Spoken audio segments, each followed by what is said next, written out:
The porcelain sink was painted with crimson droplets, each one falling from Sophia Mitchell's trembling knuckles like tiny prayers answered too violently. Her chest heaved with controlled breaths as she gripped the cold edge, fighting the adrenaline that still coursed through her veins like liquid fire. Behind her, Connor Richardson groaned on the bathroom floor, his designer polo shirt torn at the collar, his perfectly styled blonde hair now matted with sweat and shame. "I told you," Sophia's voice came out steady despite the earthquake in her chest. "Don't touch me. Before I tell you how a 17-year-old honor student ended up here. Quick thank you for watching. If this story of courage moves you, please hit that like button to help others find it too. And if you want to support more stories that matter, consider hitting the thanks button below. Every bit helps me share these powerful moments. Drop a comment with where you're watching from.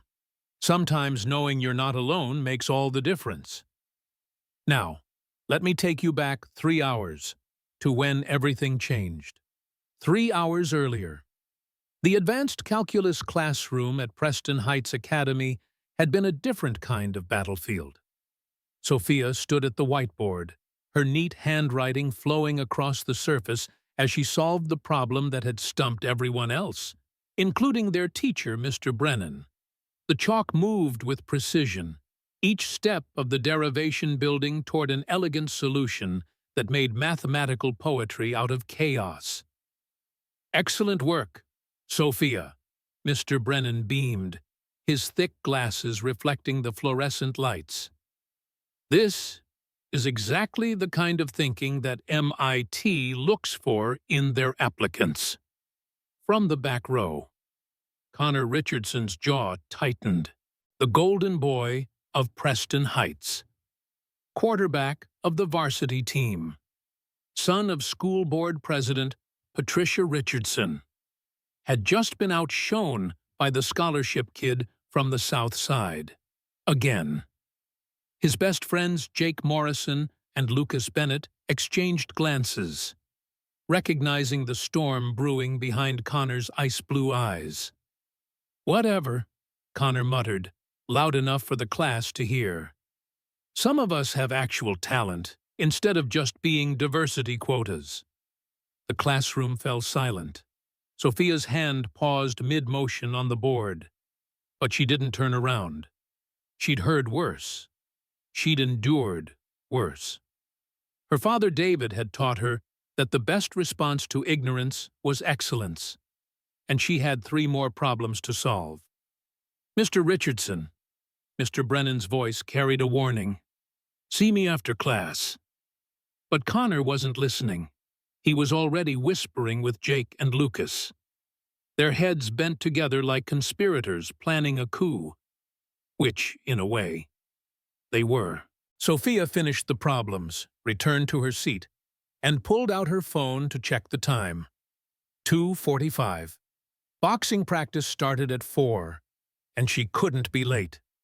Coach Williams was considering her for the regional Golden Gloves tournament, and every session counted. The notification screen showed 3 messages from her dad, probably reminding her about dinner with her grandparents tonight. She smiled despite the tension still hanging in the air. David Mitchell worried too much, but after losing her mother to cancer 5 years ago, she understood why he held on so tight. The bell rang, and students began filing out. Sophia packed her things methodically, noting how Connor lingered by the door with his crew. She'd have to take the long way to her locker, avoid the confrontation that his posture promised. It wasn't fear that motivated her caution. It was wisdom.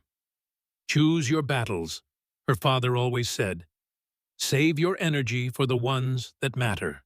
But Connor had different plans. As Sophia reached for her backpack, her phone suddenly vanished from the desk. She looked up to find Lucas holding it, grinning like he'd just scored a touchdown. "Give it back," Sophia said quietly. "Relax. Lucas tossed the phone to Jake, who caught it with practiced ease. Just want to see what kind of apps diversity admits use. Probably have a special calculator that gives you extra points. Right. I said give it back. Sophia's voice remained level, but something shifted in her stance. Her weight distributed evenly between both feet. Her shoulders squared. 3 years of boxing training whispered in her muscle memory, but she pushed it down. Not here. Not worth it. Connor stepped forward, his 6'2" frame trying to use height as intimidation. You know what your problem is? Mitchell, you don't know your place. Coming here on your little charity scholarship, making the rest of us look bad. That ends today. The only thing ending today is this conversation. Sophia held out her hand. My phone, now. Jake was typing something, his fingers flying across the screen. Oh, this is perfect. Look, she's got Ryan Chen in her contacts. You crushing on Ryan. Sophia, want me to send him a little message? Ryan Chen, captain of the debate team, early admission to Harvard. And yes, the subject of a crush Sophia would never admit to anyone. Her cheeks burned, but she kept her expression neutral. That's invasion of privacy. You're literally committing a crime right now. Crime? Connor laughed. My mom owns this school. My dad owns half the city council. You think anyone's going to care about your little phone? More typing from Jake. Then a satisfied smirk. Sent. What did you do? Just arranged a little meeting. Ryan's going to meet you in the STM building after school. Room B12. Says it's urgent. Jake waggled the phone. Better not keep him waiting. Sophia lunged for the phone, but Connor caught her arm. His grip was firm, possessive, the kind of touch that spoke of entitlement rather than strength. For a moment, their eyes met, and Connor saw something there that made him let go. Something dangerous. Something that didn't belong in the eyes of a 17-year-old girl who was supposed to know her place. Don't touch me, Sophia said, and this time her voice carried an edge that made Lucas take a step back. Connor recovered his bravado quickly. Touchy. Aren't we? Maybe Ryan likes that. Guess you'll find out in... He checked his watch, a Rolex that cost more than Sophia's father made in 6 months. 45 minutes. They left her phone on the desk and walked out laughing. Sophia picked it up, saw the sent message to Ryan, and felt her stomach drop. The words were carefully crafted to sound like her, but desperate enough to ensure he'd show up. And when he did, he'd find what? An empty room. Or worse, she deleted the conversation. But the damage was done. Ryan had already seen it. Already replied with, Of course, I'll be there. Is everything okay? 45 minutes. Sophia made her way through the halls of Preston Heights, past the trophy cases filled with championships bought by Booster Club donations, past the college counseling office where students planned futures secured by family connections rather than merit. She loved learning, loved the teachers who actually cared, loved the friends she'd made among the scholarship kids and the rare wealthy students who saw beyond stereotypes. But moments like these reminded her that she was a visitor in their world, tolerated but never truly welcomed. Her phone buzzed. A text from her dad. Training session moved to 5. Coach Williams has a family emergency. You okay if I pick you up later? She typed back, All good. Might stay late to study anyway. Another buzz. Ryan, heading to B12 now. Your message sounded serious. Everything all right? Sophia's heart raced. She could text him back. Tell him it was a mistake. avoid whatever humiliation Connor had planned, but that might make things worse. Make her look unstable. Make Ryan think she was playing games. Better to show up, explain in person. Laugh it off as a technical glitch. The STEM building was newer than the rest of campus, funded by a tech billionaire alumnus who wanted future generations to have state-of-the-art facilities.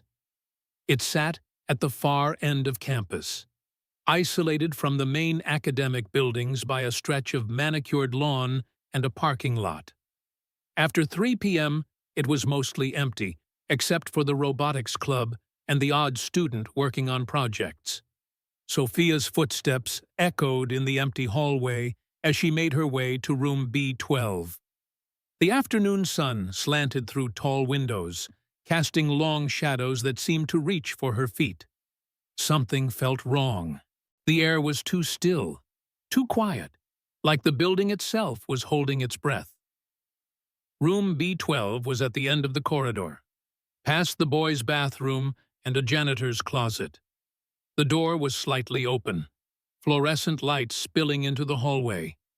Sophia could hear voices inside, not Ryan's gentle tenor, but deeper. Familiar voices that made her stomach clench. She should turn around. Every instinct screamed danger. But Sophia Mitchell had never run from a fight in her life, and she wasn't about to start now. She pushed open the door. The room was empty, except for 3 figures lounging by the windows. Connor sat on a desk, legs swinging casually. Jake leaned against the whiteboard, phone in hand. Lucas stood by the door, which he promptly closed behind Sophia with a soft click that sounded like a trap springing shut. "Where's Ryan?" Sophia asked, though she already knew the answer. "Ryan's in the library," Connor said with a smile that belonged on a shark. "Studying for his AP physics test. Great student. That Ryan, unlike some people who need special advantages to compete. You texted him from my phone to cancel, didn't you?" "Jake's got skills," Connor confirmed. "Also changed your passcode while he was at it. Your birthday, really, that's basic security failure right there." Sophia assessed the situation with the same clarity she used in the ring. 3 opponents, 1 exit, no witnesses. Jake was already holding up his phone, and she could see herself reflected in the camera lens. "Smile," Jake said. "You're about to be famous." "What is this?" Connor slid off the desk, his movements deliberately casual. "This is an intervention. See, we've been talking. And we think you need a reality check. You walk around here like you own the place, showing off in class, making everyone else look bad. That's not how things work at Preston Heights." "I'm leaving." Sophia turned toward the door, but Lucas didn't move. "You're not going anywhere," Connor said. "Not until we have a little chat about respect, about knowing your place, about what happens when charity cases forget who's really in charge here." The live stream notification popped up on Jake's screen. "We're live. Boys, say hi to the internet." Sophia's blood ran cold.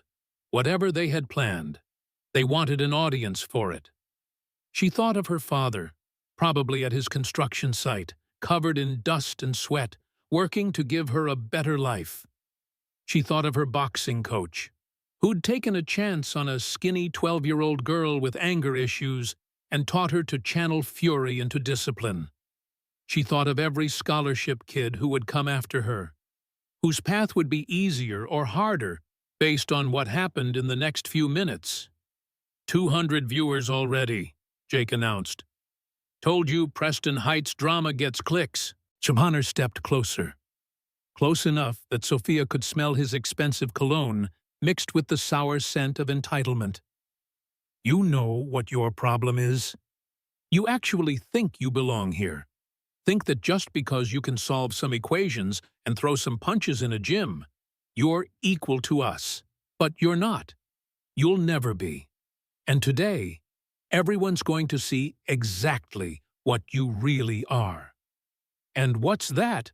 Sophia kept her voice steady even as her hands instinctively curled into loose fists at her sides. Someone who needs to learn respect, Connor said. The hard way. The bathroom door behind them opened, and for a moment Sophia thought someone had come to help. But it was just another lacrosse player. Tommy Morrison, Jake's younger brother. He took one look at the scene, understood immediately, and grinned. Room for one more, the more the merrier, Connor said without taking his eyes off Sophia. Tommy, block the door. Don't let our guest leave until we're done teaching. 4 against 1 now. The odds were getting worse by the second. Sophia's phone buzzed in her pocket, but she didn't dare reach for it. Any sudden movement might trigger whatever violence was simmering beneath Connor's controlled facade. 300 viewers, Jake updated. Someone just shared it to the Preston Heights gossip page. This is blowing up. In the main building, the Parent-Teacher Association meeting was in full swing. The auditorium was packed with concerned parents, school board members, and faculty discussing the topic of the month, building a safe and inclusive environment for all students. Principal Garrett stood at the podium, his practiced smile masking the exhaustion of dealing with entitled parents and their untouchable children. Our anti-bullying initiatives have shown remarkable progress, he was saying. Clicking through a PowerPoint presentation filled with charts and graphs, incidents are down 30% from last year, and our peer mediation program has been particularly effective. In the third row, Michelle Roberts, the school counselor who actually cared about students rather than statistics, tried not to roll her eyes. She knew the numbers were manipulated, knew that most incidents went unreported because students had learned that justice at Preston Heights came with a price tag. But she also knew that speaking up would cost her job, and she couldn't help students if she wasn't here. Patricia Richardson sat in the front row, her designer suit impeccable, her expression one of practiced concern. As school board president, she had pushed hard for these feel-good initiatives that looked great on college applications and school rankings. The fact that her son Connor had been disciplined 3 times this year for behavior that would have gotten other students expelled was carefully omitted from any reports. A phone buzzed, then another. Soon, a wave of notifications rippled through the auditorium as parents reached for their devices. Patricia frowned at the breach of etiquette until her own phone lit up with a text from another board member. Your son is live streaming something. You need to see this. She opened the link, and her perfectly composed face went pale. On screen, Connor stood inches from a female student Patricia recognized as one of the scholarship kids. The girl was backed against a wall, surrounded by boys Patricia knew well. Boys whose parents donated generously to the school. Boys who were supposed to be at lacrosse practice right now. What's wrong? Patricia's husband Richard leaned over to look at her phone. His expression darkened as he recognized their son. What the hell is he doing? The audio was clear despite the phone's small speaker. Connor's voice carried across the meeting as more parents tuned in to the live stream. You people always think you're special, always playing the victim card. Well, guess what? In the real world, the one outside your little affirmative action bubble, you're nothing, and we're going to make sure you remember that. Principal Garrett had stopped mid-sentence, noticing the disturbance in his audience. Is everything all right? Michelle Roberts was already on her feet, her phone showing the same stream. We need to get to the STM building. Now. What's happening? Garrett demanded. Your star students are live streaming what looks like an assault about to happen. Michelle said loudly enough for everyone to hear. 4 boys surrounding one girl, and that girl is Sophia Mitchell. David Mitchell, who had been sitting in the back row because he'd gotten off work late, and his construction clothes made him self-conscious among the designer suits, shot to his feet. "That's my daughter. Where is she?" "Room B12, someone called out, reading the live stream comments. "They're in room B12. The auditorium erupted into chaos. Parents were shouting, some defending their sons, others horrified by what they were seeing. Principal Garrett was trying to restore order while simultaneously calling security. But David Mitchell wasn't waiting for protocol. He was already running, his work boots pounding against the polished floors as he sprinted toward the STM building. Richard Richardson grabbed his wife's arm. "We need to get there before—" "Before what?" Patricia snapped. "Before our son does something stupid on camera. Too late for that." On the live stream, Connor had moved even closer to Sophia. The comments were exploding. "Someone call 911. This is assault. Where are the teachers?" But also, "Put her in her place." About time someone stood up to these people. The ugly underbelly of Preston Heights privilege was on full display for the world to see. Back in room B12, Sophia had shifted her stance subtly. Her feet were shoulder-width apart now, her weight balanced on the balls of her feet. It was a fighter's stance, but casual enough that the boys didn't notice. They were too caught up in their performance, too drunk on power and audience approval to recognize the danger they were in. 500 viewers, Jake announced gleefully. "We're going viral, baby." "You know what I think?" Connor continued, his monologue building to whatever climax he had planned. "I think you need to apologize. To all of us. For making us look bad. For thinking you're better than us.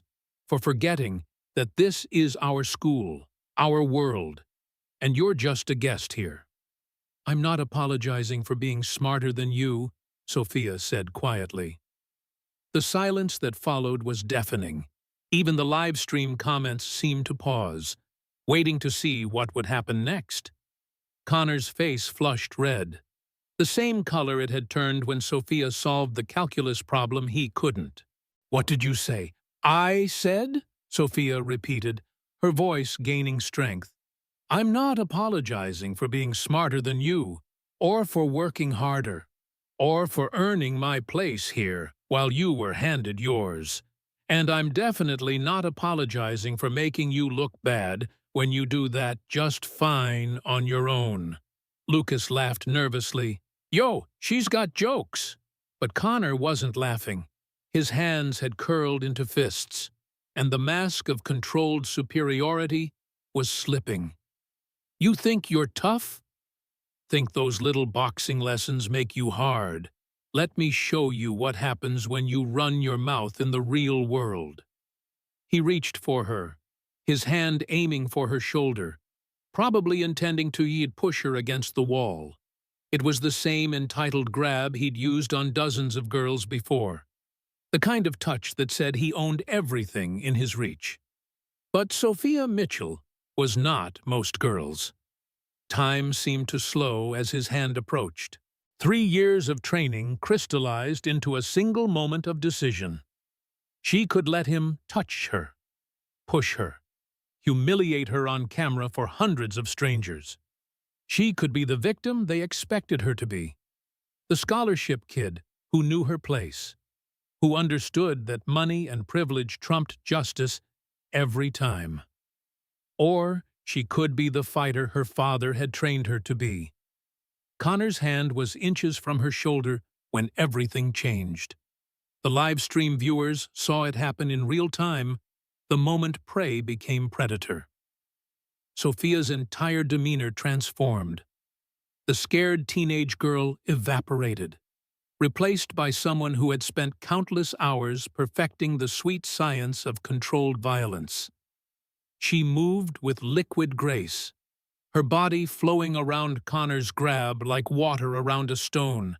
His hand closed on empty air as she pivoted, using his momentum against him for a heartbeat. Connor was off balance, confused, his brain trying to process how his victim had simply ceased to exist in the space where she'd been standing. "Don't touch me," Sophia said again, and this time her voice carried the weight of someone who could enforce that boundary. The live stream comments exploded. "Did you see that? She's trained. This just got interesting." Connor stumbled forward, catching himself against the wall where Sophia had been standing. When he turned around, his face was twisted with rage and humiliation. Being shown up in calculus was bad enough. Being physically outmaneuvered by a girl, a scholarship girl, in front of hundreds of viewers, that was unforgivable. "You little—" he charged at her, all pretense of control abandoned. But Sophia was ready.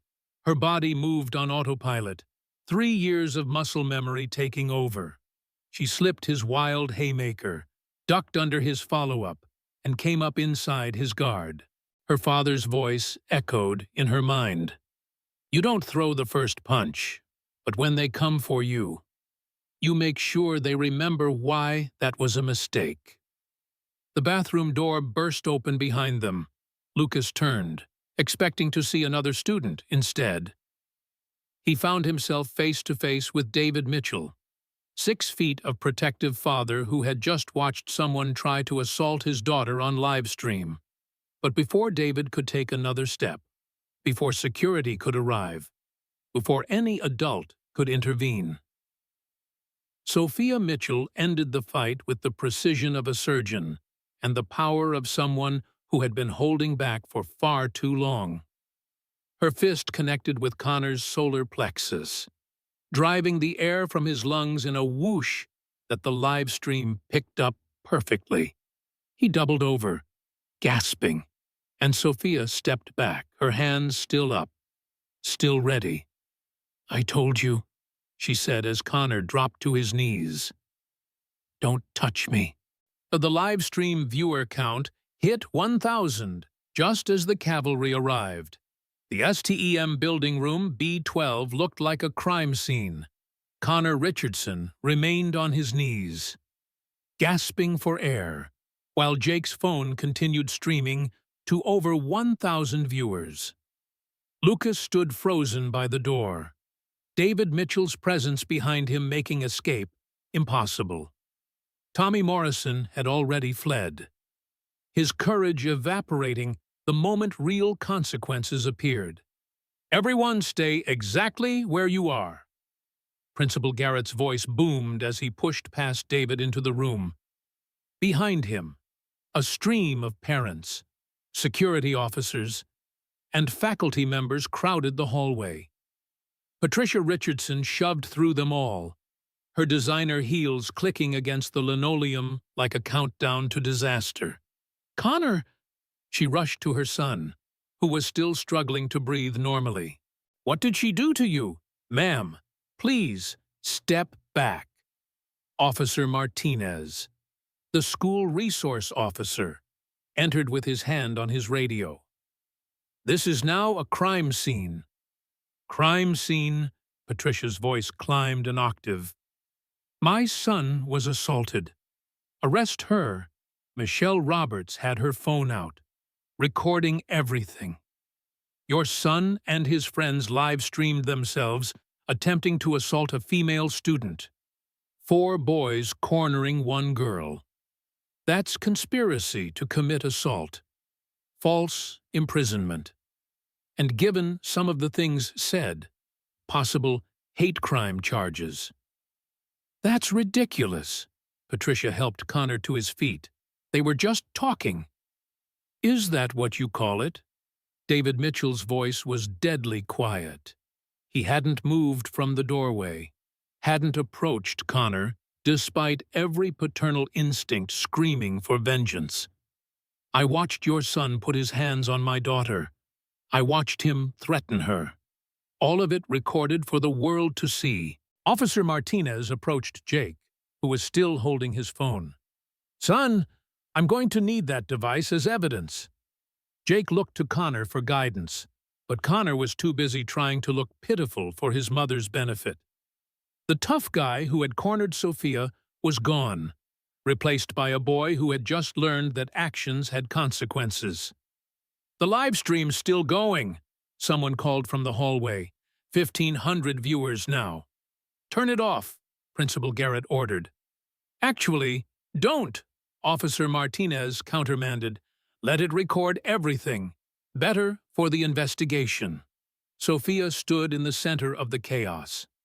Her breathing controlled, her stance still ready despite the danger having passed. Her knuckles showed the faintest red from the single punch she'd thrown. But otherwise, she looked untouched. The contrast with Connor's disheveled state was stark. "Sophia," her father called softly. "You okay, baby girl?" She nodded, not trusting her voice yet. The adrenaline was starting to fade, leaving behind a trembling that she fought to control. In the ring. The fight ended when the bell rang. Here, she could feel the battle just beginning. "She attacked my son," Patricia announced to the room. "Everyone saw it. He was just trying to talk to her and she assaulted him." "Are you serious right now?" A voice from the crowd belonged to Ryan Chen, who had arrived with the mass of students drawn by the social media explosion. "We all watched the stream. Your son and his friends trapped her in an empty room and threatened her." "You don't understand the context," Patricia insisted. But her voice wavered as she noticed how many phones were pointed at her. "The context," Michelle Roberts said clearly, "is that your son has been reported for harassment 6 times this year. Each time, you've used your position to make those reports disappear. Well, they're all documented in my office, and I'll be happy to share them with the police." Connor finally found his voice. "She hit me. I want to press charges." "Interesting." Officer Martinez pulled out his notepad. "And would you like to explain why you were in an empty classroom with 3 other male students surrounding 1 female student? Why you physically grabbed her while your friend was live streaming what you specifically called teaching her a lesson?" The room fell silent, except for the whispers from the hallway where more students and parents had gathered. Someone said, 2,000 viewers. Another whispered, "It's trending on Twitter." Lucas finally spoke up, his voice cracking. Connor said we were just going to talk to her. Scare her a little. I didn't know he was going to."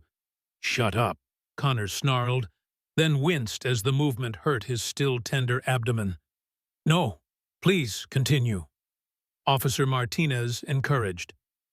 "What exactly did Connor tell you the plan was?" Jake and Lucas exchanged glances. The reality of their situation was sinking in. This wasn't a prank gone wrong or boys being boys. They had live-streamed evidence of conspiracy to commit assault, and thousands of people had witnessed it. "I want a lawyer," Connor announced. "That's your right," Officer Martinez agreed. "You'll have plenty of time to call one from the station. All 4 of you are being detained pending investigation." "4," Patricia screeched. "You can't arrest my son. He's a minor. He has a lacrosse scholarship to Duke." "Had," someone corrected from the doorway. "Duke doesn't take students with assault charges." As Officer Martinez and the security team began the process of detaining the boys, more truth started spilling out. Students who had been too afraid to speak up before suddenly found their voices. "Connor threatened to ruin my college applications when I wouldn't write his essays for him," a quiet junior said. "Jake took pictures of girls in the locker room." Another added, "We reported it, but nothing happened." "Lucas pushed my little brother down the stairs for accidentally bumping into him." A freshman volunteered. Each confession was recorded by dozens of phones, creating an avalanche of evidence that no amount of money or influence could bury. Patricia Richardson's face grew paler with each revelation, her carefully constructed world of privilege and protection crumbling in real time. "Sophia," Principal Garrett approached cautiously, as if she might be dangerous. "Do you need medical attention?" She shook her head. "I'm fine." "You're more than fine." Ryan Chen stepped forward, admiration clear in his voice. "That was incredible. The way you moved, how you stayed calm. You could have destroyed all of them, but you showed restraint." "My daughter knows how to defend herself," David said proudly. "But more importantly, she knows when to stop. That's what separates self-defense from assault." Patricia seized on this. "So you admit she's trained to fight. This was premeditated." "Ma'am," Officer Martinez's patience was wearing thin. "Your son cornered a female student with 3 other boys. The fact that she knew how to defend herself doesn't make her the aggressor. It makes her fortunate." The next hour was a blur of statements, evidence collection, and phone calls. The live stream had been screen recorded by hundreds of viewers, ensuring that even when Jake's phone was taken as evidence, the proof remained. News of the incident spread beyond Preston Heights, beyond their town, reaching social media activists and journalists who recognized the larger story within.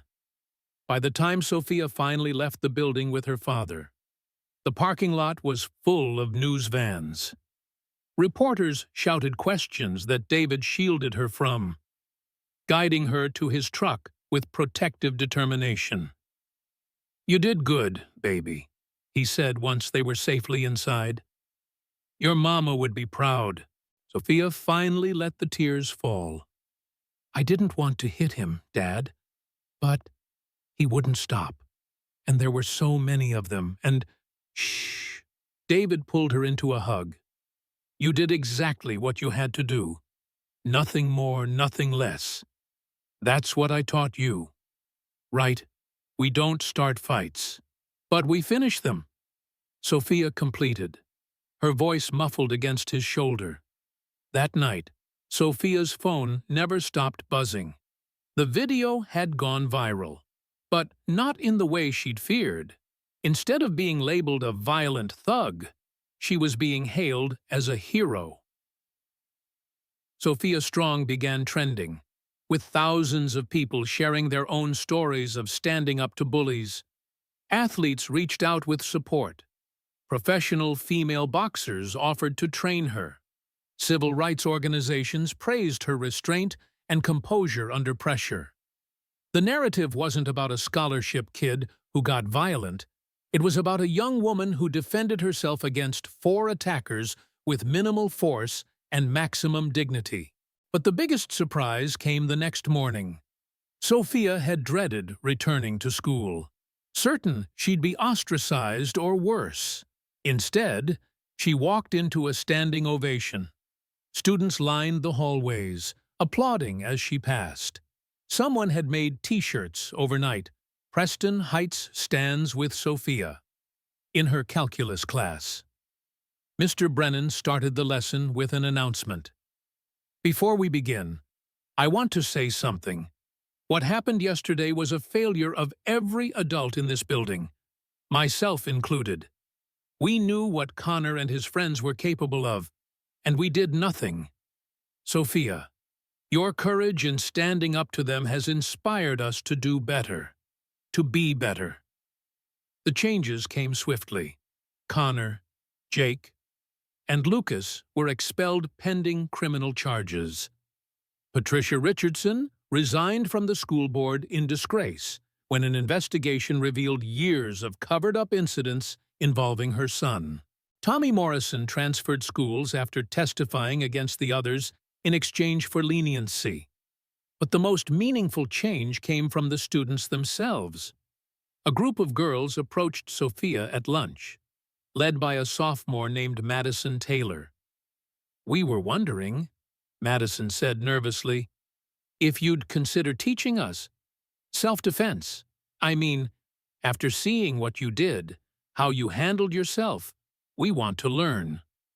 Sophia looked at the group: athletes and artists, popular kids and outcasts, all united by the desire to feel safe in their own school. "I'm not a teacher," Sophia protested. "You taught Connor a lesson he'll never forget." Someone called out, causing nervous laughter. "That's different." "Please," Madison interrupted. "My little sister starts here next year. I want her to know she can protect herself if she needs to." And so Sophia found herself in the gym after school, teaching basic defensive moves to a group that grew larger every day.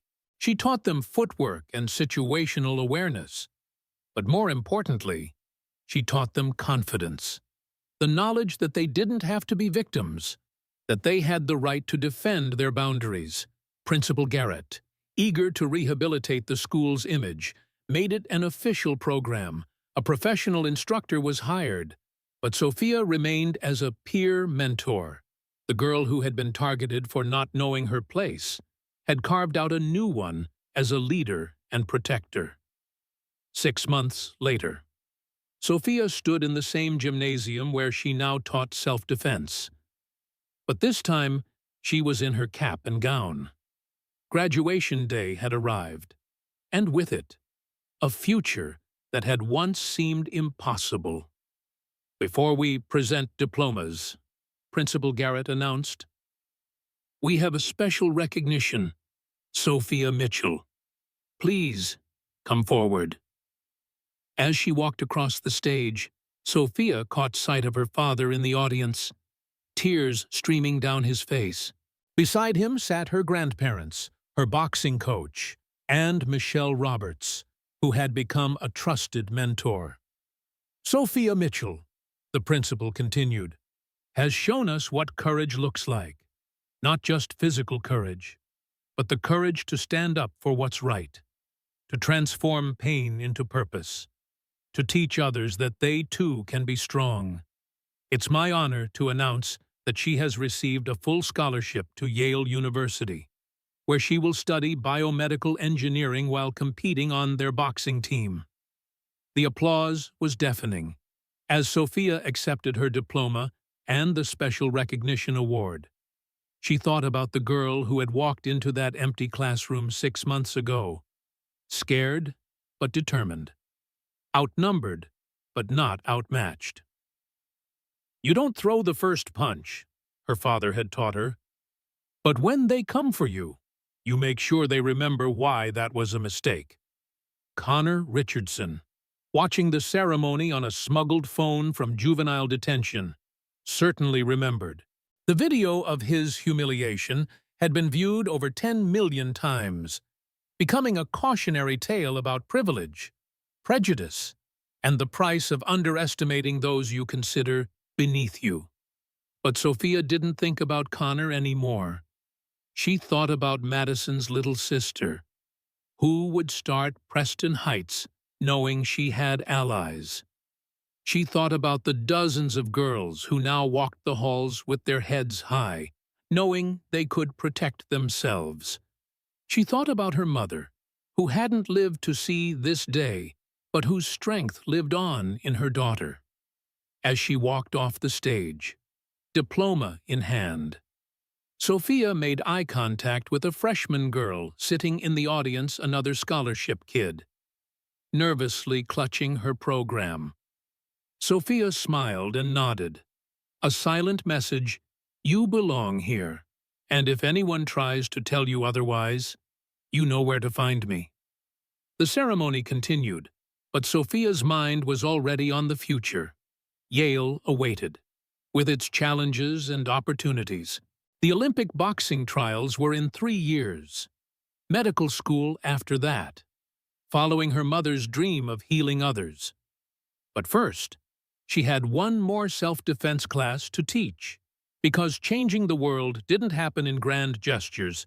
It happened one student at a time, one lesson at a time, one moment of courage inspiring the next. As the graduates tossed their caps into the air, Sophia Mitchell stood tall among them. She had found her place not by accepting the one others assigned her, but by creating her own. And in doing so, she had shown everyone at Preston Heights that real strength wasn't about keeping others down. It was about lifting them up. The local news interviewed her after the ceremony. The reporter asked what advice she'd give to students facing bullying. Sophia looked directly at the camera, knowing Connor would see this from his detention center, knowing thousands of scared kids would hear her words. Document everything. Tell trusted adults. Learn to protect yourself. Physically and emotionally. But most importantly, remember that bullies want you to believe you're alone. You're not. We're out here. We've survived, and we're ready to stand with you. As she walked away from the camera, her phone buzzed. A message from an unknown number. I'm a sophomore in Texas. Your video gave me courage to report my bullies. Thank you. Sophia smiled. One student at a time. One victory at a time. The revolution had begun. Their mansion, once the site of exclusive parties where the town's elite plotted their children's futures, now stood empty, a monument to fallen privilege. Jake Morrison cooperated fully with authorities, revealing years of coordinated harassment. His testimony exposed a culture of intimidation that reached into every corner of Preston Heights. In exchange for his cooperation, he received probation and mandatory counseling.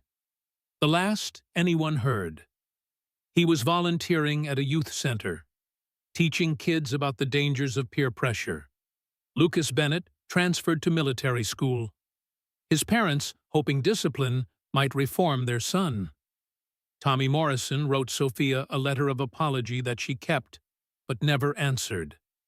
Some bridges, once burned, couldn't be rebuilt. But the most profound change came from the shadows. Students who had suffered in silence for years began finding their voices.